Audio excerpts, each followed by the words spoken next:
hadis Nabi yang menyatakan al-afiyatu ala asyrati awjuhin, keselamatan atau perlindungan ada 10 macam, 5 di dunia dan 5 lagi di akhirat.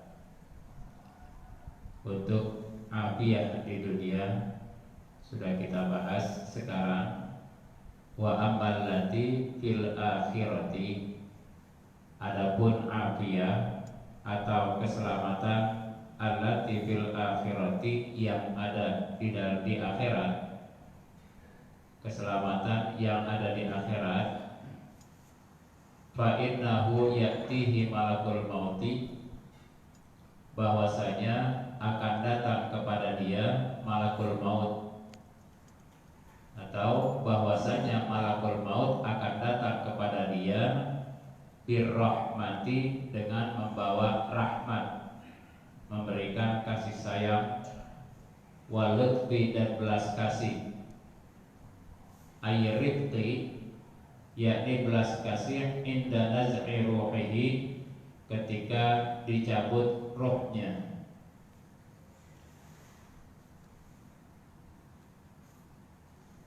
Nah, ini satu hal yang sangat penting bagi kita. Sakaratul maut merupakan sesuatu yang sangat perih. Ketika sakaratul maut, seseorang hamba mau meninggal, mau mati, maka nanti sendi-sendinya itu pamitan, sendi-sendi kita, lengan sama sikut ini pamitan, jeriji-jeriji kita pamitan. Kan sendi itu di dalam tubuh kita ada 360 sendi di dalam tubuh kita. Ada 360 sendi.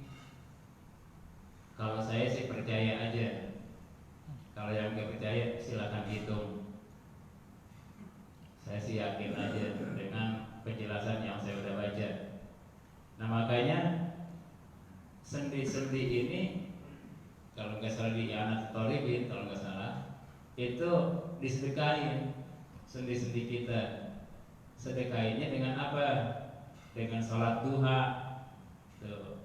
Jadi sholat duha itu kalau 2 rakaat itu baru sedekah sama sendi doang. Yang buat duitnya belum tuh. Kalau baru 2 rakaat baru sedekah buat sendi doang. Nah, kalau buat minta rezekinya ya 2 rakaat lagi. Jadi 4 rakaat paling enggak gitu. Kalau sholat duha jangan mantep 2 rakaat doang, berarti sedekah sama sendi doang. Nanti pamitan tuh sendi-sendi kita. Di dalam hadis marfu dibilang, innal abda la yu'aliju karbal maut wa sakarati wa inna maqasilahu la yusallimu ba'duha ala ba'din. Bahwasanya seorang hamba tersebut pasti akan dimasuki oleh sakaratul maut, mabok pada waktu mati. Mau mati itu mabok gitu. Sebab kalau seandainya manusia mau mati nggak pakai mabok, nggak bakalan nyambung. Orang kalau mabok kan berarti nggak sadar. Kalau nggak pakai begitu nggak bakalan nyambung, saking pedihnya. Wa inna maqasilahu la yusallimu ba'duha ala ba'din, bahwasanya sendi-sendi itu akan mengucapkan salam antara sebagian dengan sebagian yang lain. Kata sendi-sendi ini, alaikas salam tufariquni wa ufariquka ila yaumil qiyamah. Semoga keselamatan terlimpahkan kepada kamu. Tufariquni, kamu akan berpisah kepada saya, dan saya pun akan berpisah kepada kamu sampai hari kiamat. Kata sendi begitu. Itu masing-masing sendi. Waktu sakaratul maut pamitan semua. Telunjuk kita ada berapa sendi? Ada 3 sendi, masing-masing sendi pamitan. Assalamualaikum tubarikuni wa ubarikuka ila yaumil qiyamah. Semoga keselamatan terlimpahkan kepada kamu. Kamu akan berpisah berpisah kepada saya dan saya pun akan berpisah kepada kamu. Nah, kalau seandainya kita itu merupakan orang yang bagus, insya Allah akan mendapatkan rahmat dari Allah. Kalau kita pada waktu nazak, pada waktu pencabutan roh mendapatkan rahmat dari Allah, beruntungnya luar biasa. Artinya ya Allah memberikan ampunan kepada kita. Makanya kalau di kitab Mukhtasar Tazkirah Al-Qurtubi dibilang irqabul mayyita inda mautihi thalatha. Perhatiin tuh mayit, perhatiin mayit inda mautihi thalatha, ketika dia mati 3 macam. Perhatiin. In rasyafat jabinuhu wa darafat ainahu wa tasyara munqarahu wa hiya rahmatun minallahi ta'ala qad nazalat fihi. Yang pertama, in rasyafat jabinuhu, kalau keringetan pelipisnya. Tuh. Kan banyak tuh orang meninggal, pelipisnya keringetan nih. Ini tempelengannya keringetan, banyak yang kayak gitu tuh. Keringetan, in rasyafat jabinuhu, kalau keringetan pelipisnya.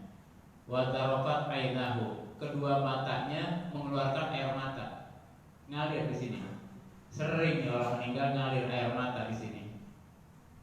Wa tasyarab munkharahu, mekar hidungnya, lubang hidungnya mekar. Fahiya rahmatun minallahi ta'ala qad nazalat, maka itu adalah ada rahmat dari Allah yang udah turun. Kalau ngelihat mayit begitu, kalau keluarin air mata, pada keringetan, bukan jidatnya, pelipisnya pada keringetan. Nah, terus juga hidungnya mekar, berarti itu turun rahmat. Wa in ghatiyatal baqar al mahnu, kalau seandainya dia itu ngorok seperti ngoroknya sapi yang tercekik, wa qamida launuhu, dan juga pucat warnanya, wa azbada syadqahu, dan juga mengeluarkan muru di rahangnya, bahwa adzabun minallahi qad halla bihi, maka berarti ada siksaan dari Allah yang masuk kepada dia. Kalau seandainya mengeluarkan muru, loh, apakah dia bagus? Jelek, berarti jelek nih. Jangan kita katakan seperti itu. Berarti bisa aja memang sengaja Allah siksa di situ, Allah habiskan dosa-dosanya, Allah habisin, biar nanti pada waktu bertemu dengan Allah maka dia itu udah dalam keadaan bersih. Sebab kata Ubaidillah, innal mu'mina rubbama baqiyat alaihi khatayan min khatayahu fayujaza biha indal maut. Jadi seorang mukmin kalau masih ada tersisa kesalahannya dari beberapa kesalahan, dibalas di situ ketika mati. Akhirnya bayariku jabinu, keringetan akhirnya. Tapi ada juga yang mengatakan innama ya'rifu jabinuhu hayatan minallahi, bahwasanya si mayit ini keringetan, pelipisnya keringetan tersebut hayaan minallahi, karena dia malu kepada Allah, inda yaghfiru lahu, ketika Allah mengampuni dia, wa yusamihu, dan Allah berikan kelapangan. Akhirnya fayahjallu inda dzalika, dia merasa malu kepada Allah. Dosa udah banyak yang dikerjain, perbuatan ini, tapi Allah ampunin dia. Padahal luar biasa, udah banyak dosa, tapi itulah Allah, rahmatnya luar biasa. Nah, makanya nggak perlu kita putus asa. Aduh, dosa udah banyak banget, dosa ini gue kerjain, dosa ini gue kerjain banyak banget. Ya nggak ada artinya kali ini gue taubat. Kalau seandainya gue mati, gue langsung direbus kali ini. Jangan begitu, jangan putus asa. La tai'asu min rauhillah, jangan kamu putus asa dari rahmat Allah. Rahmat Allah itu sangat luas. Jangan putus asa. Yang penting kita positif, berprasangka kepada Allah dengan baik. Insya Allah Allah akan memberikan rahmat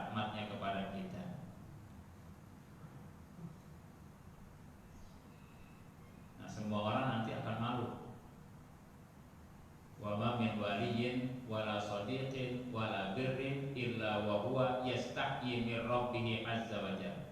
Enggak ada seorang wali, orang yang siddiq, orang yang baik, kecuali pasti dia itu malu kepada Allah. Idza qadima alaihi, apabila dia itu datang kepada Allah, wa ra'a isa'atahu, dia akan melihat nanti keburukannya dia.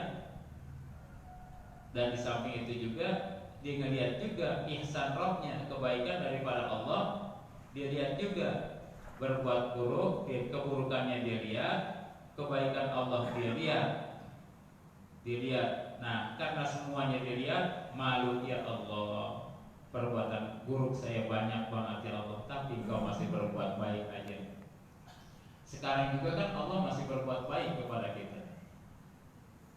Dosa kita luar biasa, tapi Allah masih memberikan rezeki terus kepada kita. Ini yang harus kita pikirkan. Malakul maut.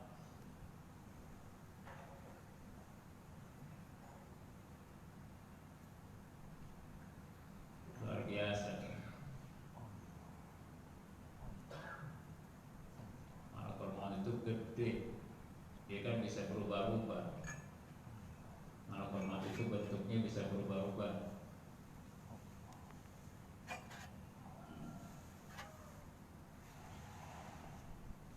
Nabi Ibrahim pernah bertanya kepada malakul maut, minta kepada malakul maut agar supaya memperlihatkan dirinya pada waktu mencabut roh. Mintanya begitu, agar ayyuriyahu kaifa yaqbidu ruhal kafir. Nabi Ibrahim minta diperlihatkan bagaimana malakul maut mencabut ruhnya orang kafir. Akhirnya kata malakul maut, isrif wajhaka anni, palingkan wajah kamu dari saya. Nabi Ibrahim pun memalingkan wajahnya dan juga melengos sedikit. Tiba-tiba malakul maut itu fa'idha huwa fil suratil insanil aswad. Tiba-tiba malakul maut tersebut bentuknya seperti bentuk manusia yang hitam, mencabut rohnya orang kafir, tapi bentuknya seperti bentuk manusia yang hitam. Rijlahu fil ardi, kedua kakinya ada di bawah di bumi, waraksuhu fis sama, paratnya di langit. Malakul maut mencabut roh orang kafir. Nabi Ibrahim minta diperlihatkan kakinya di tanah, palanya di langit. Pokoknya bentuknya seburuk-buruknya bentuk. Akhirnya kata Nabi Ibrahim, wallahi lam yarfal kafiru siwa nadharatin ila syakhsika lakafahu dzalika. Demi Allah, enggak ada yang bertemu dengan orang kafir, cukup dah kalian memandang bentuk kamu itu udah cukup merupakan siksaan buat dia. Nah, setelah itu baru berubah lagi malakul maut dengan bentuk yang indah. Nah, dicabut rohnya orang kafir. Jadi bentuknya macam-macam. Nggak usah heran tentang bentuknya malakul maut, macam-macam. Kayak bentuk kita aja macam-macam. Ketika kita sakit, tampan kita pucat. Kalau kita sehat, kita gede, kita kecil, kita muda, kita tua, itu berubah-ubah. Nah, malakul maut pun begitu, bisa berubah-ubah. Cuman kalau kita berubahnya beberapa lama. Kalau malakul maut dalam sekejap aja bisa berulang kali perubahan tuh, berkali-kali perubahannya dengan kudrah Allah. Jadi kecil banget tuh. Satu saat juga malaikat Jibril aja, pernah malaikat Jibril menjadi gede dengan kudrah Allah, gede malaikat Jibril. Nah, kalau dikatakan lautina lahu ayyaktari al-ardha bima fiha laqtala'aha, seandainya malaikat Jibril diizinin buat nelen bumi lengkap dengan isinya, maka dia bisa nelen.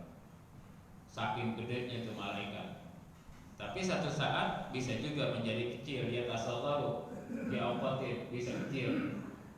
Sama seperti kecilnya burung perit. Kenapa dia kecil? Mengecil. Khaufan lillahi azza wajal. Khaufan minallahi azza wajal. Malaikat itu kecil dikarenakan dia takut kepada Allah. Takut kepada Allah, akhirnya bentuknya pun mengecil. Jadi bisa berubah-ubah malakul maut, malaikat Jibril, semua bisa berubah bentuk.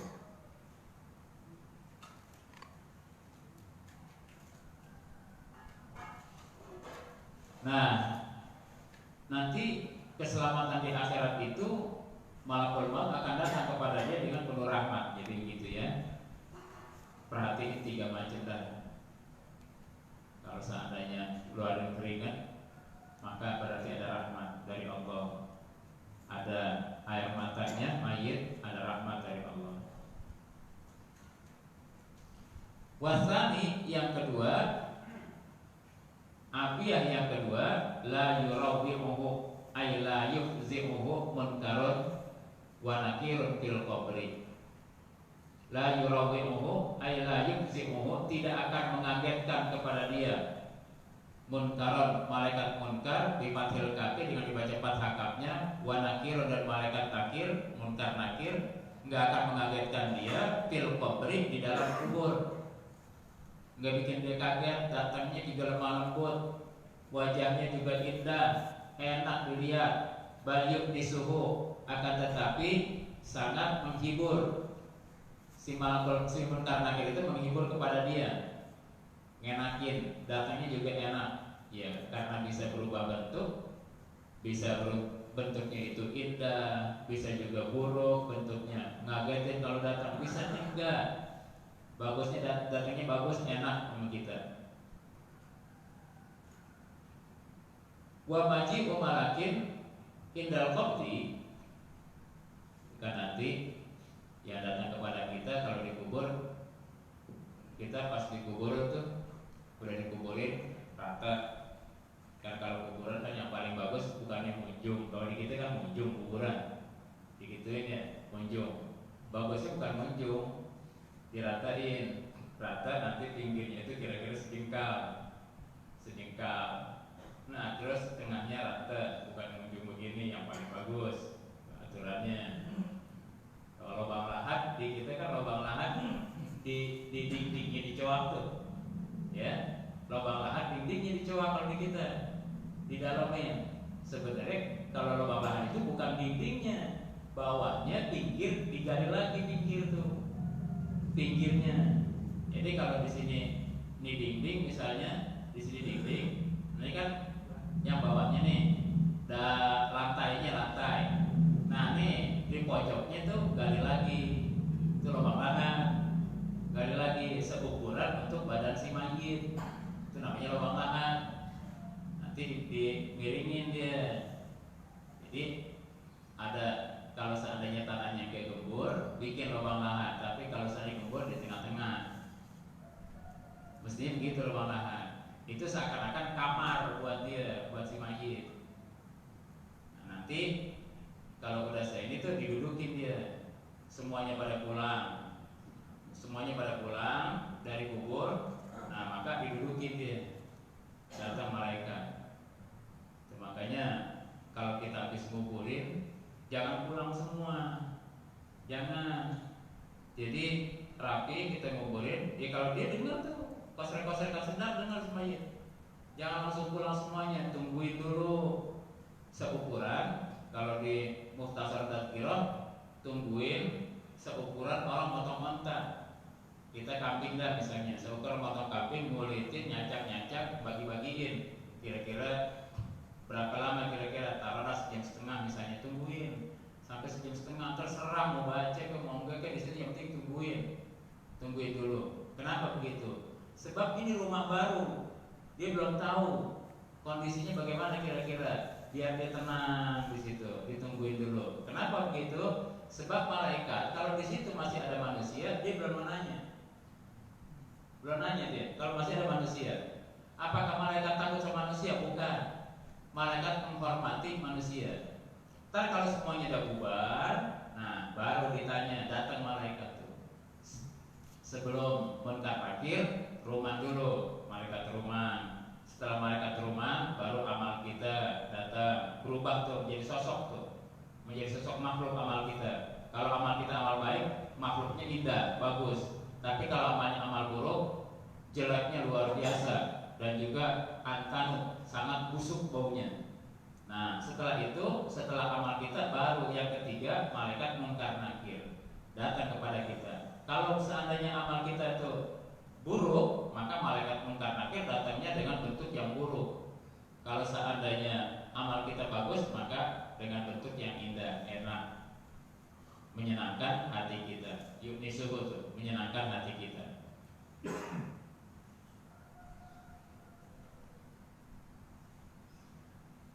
Tergantung dari kita. Kalau seandainya dikubur selamat, di akhirat gampang. Kalau dikubur udah gak selamat, maka di akhirat lebih parah. Al-qabru awwal manzilin min manazilil akhirah. Kubur tempat pertama dan tempat yang ada di akhirat. Fa inna jaminhu wa ma ba'dahu aisar. Kalau dikubur dia selamat, maka di akhirat lebih mudah. Fa illam yanju, kalau di situ dikubur dia selamat, fa ma ba'dahu syarrun minhu, maka di akhirat nanti lebih buruk lagi. Nah, terus gimana kira-kira kita sekarang sama orang tua kita? Andaikan sekarang orang tua kita itu nggak selamat dikubur, nah kita berusaha yasin, bacain yasin, bacain kulhu. Sebab yasin tidak kulihat alal mayit. Kalau yasin dibacain buat mayit, maka dia itu akan selamat. Kuktipa anhul adab, maka diringanin, siksaannya diringanin. Inka min amril adab, kalau dia termasuk orang yang disiksa. Wa illa, kalau dia bukan termasuk orang yang disiksa, takun rauhan wa rehat dan ziyadah, maka surat yasin itu akan bertambah, menambah kesenangan dia di dalam kubur. Kalau dia bukan termasuk orang yang disiksa. Kalau dia termasuk orang yang disiksa, diampuni dosanya, diringanin, habis, akhirnya selamat di kuburan. Yasin bacain buat orang yang udah meninggal, nungguin dia.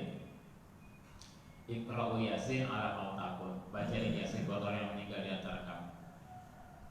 Nah itu keselamatan yang kedua. Di akhirat nanti katanya munkar nakir, malaikat munkar nakir datang ke dalam kubur dalam keadaan menyenangkan hati. Wa maji'u malakin, adapun datangnya malaikat indal qabdi, ketika pencabutan ruh, laisa minal akhirati, bukan termasuk dari akhirat. Belum, pencabutan roh kita itu belum termasuk dari akhirat. Bal minad dunya, akan tetapi masih di dunia.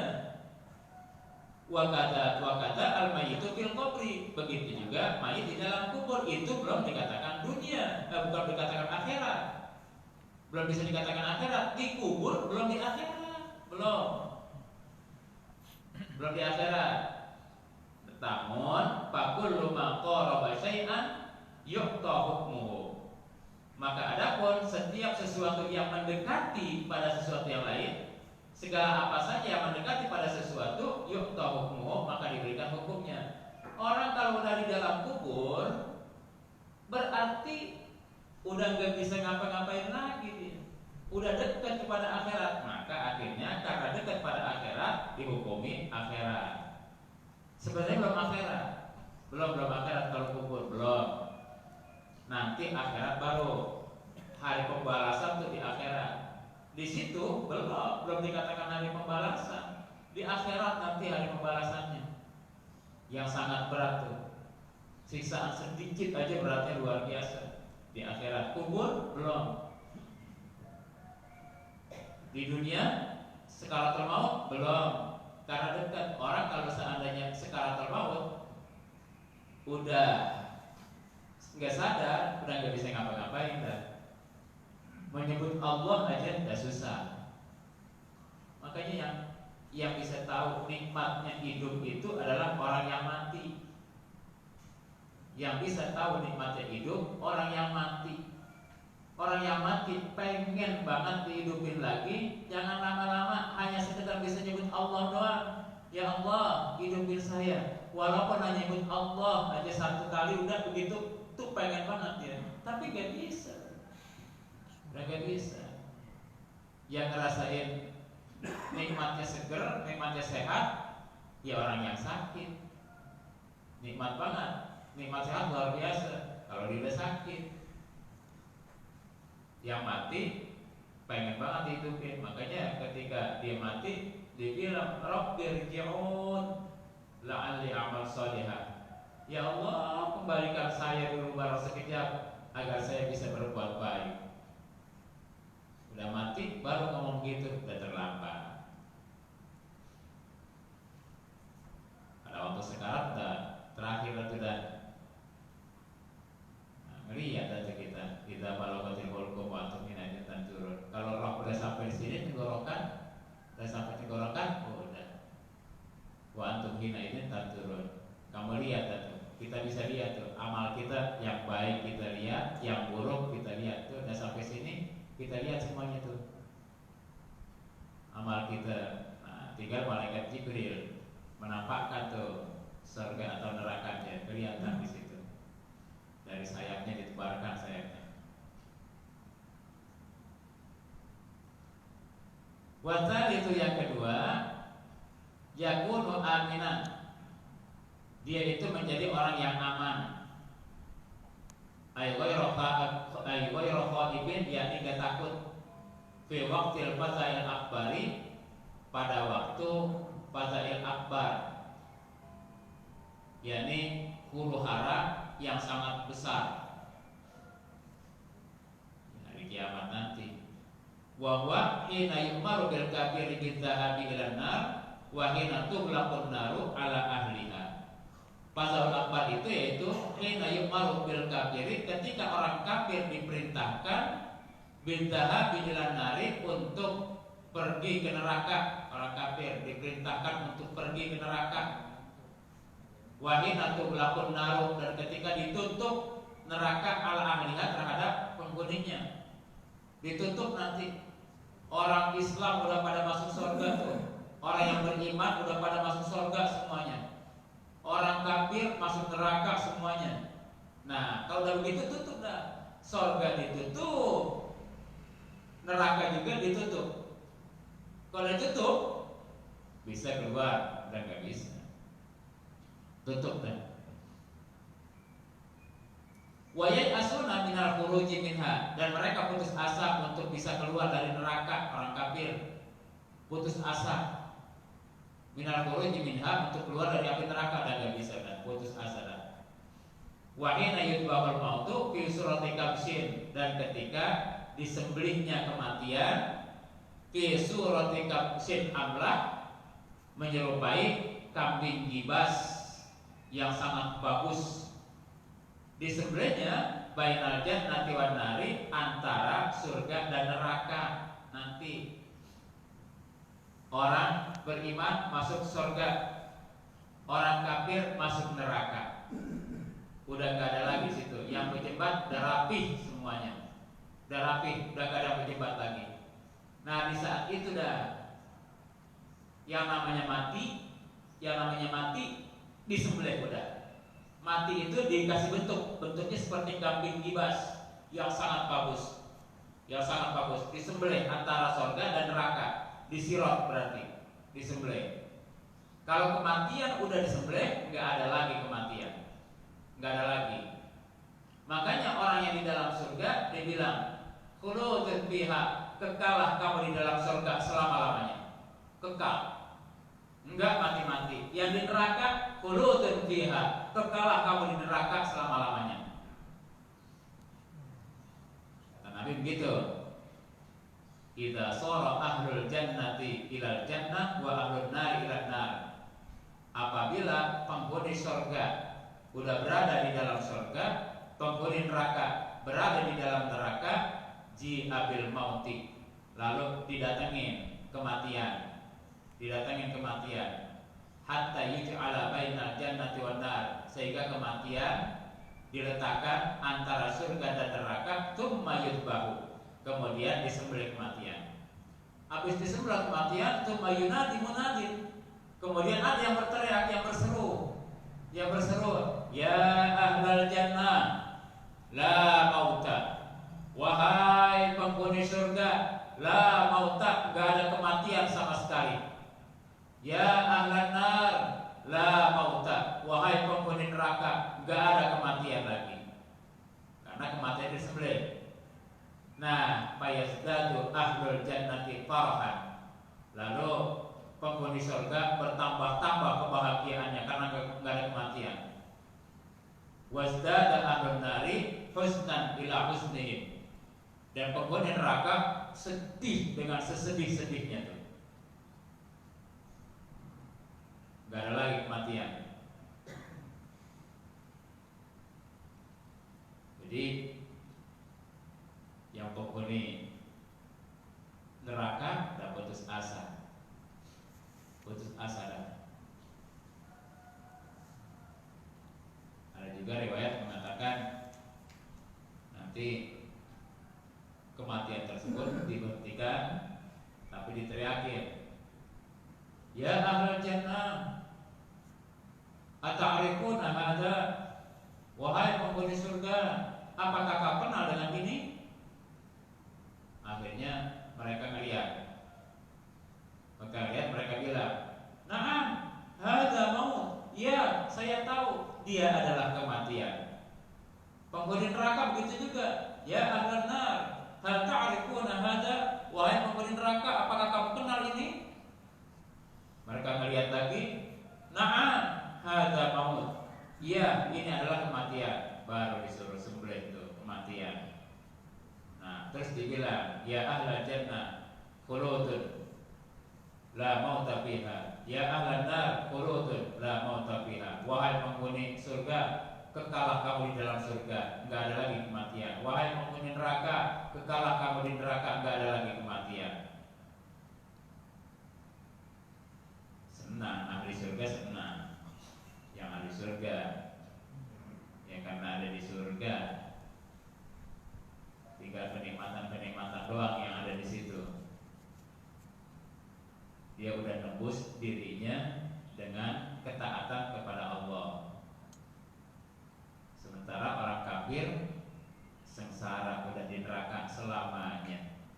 Yang namanya orang mukmin, biar sekecil apapun imannya, ya diangkat nanti dari neraka. Sekecil apapun imannya diangkat. Sehingga ada seseorang yang terakhir tuh, yang terakhir berai-berai, ya Muhammad, tega banget engkau Muhammad membiarkan saya di sini. Malaikat Jibril dengar suara tersebut. Ketika dengar, langsung menuju kepada Nabi Muhammad. Muhammad, umat kamu di dalam api neraka masih ada. Akhirnya permisi, Nabi Muhammad minta pada malaikat Malik untuk mengeluarkan. Kata malaikat Malik, gak bisa, saya hanya bertugas di sini. Allah yang memberikan izin. Minta izin sama Allah untuk memberikan syafaat, Allah izinin diangkat. Diangkatnya juga susah, nyari-nyari, karena udah paling dasar kan. Di paling dasar, di kode, pas ketemu udah besar semuanya. Kita nanggu singkong malam tahun baru. Nanggu singkong ada 5, yang 4 udah ketemu, tinggal 1 udah sampai ke arang, udah gesem udah. Nah diangkat tuh, dikasih syafaat, diangkat, baru dibersihin semuanya, dicuci, udah bersih semuanya, suruh masuk surga. Oh gak masuk surga. Enggak ya, emang kenapa? Saya udah gak punya tempat lagi. Ya terakhir mas, yang terakhir bingung tempatnya di mana udah. Namun kata Allah, mau gak kamu saya berikan, masukkan kamu ke dalam surga, dan saya berikan harga 1 kerajaan? Mau ya Allah, mau. Ya udah masuklah kamu, dikasih harga 2 kerajaan. Harga 2 kerajaan orang terakhir, 2 kerajaan. Gimana kalau yang pertama? Nah makanya Nabi Muhammad luar biasa derajatnya, ada wasilah Nabi Muhammad. ati Muhammadanil wasilah, tu wasilah derajat yang tinggi buat Nabi Muhammad. Dia orang kafir, putus asa. Warabi'u tumhas sayi'atuhu wa tuqbalu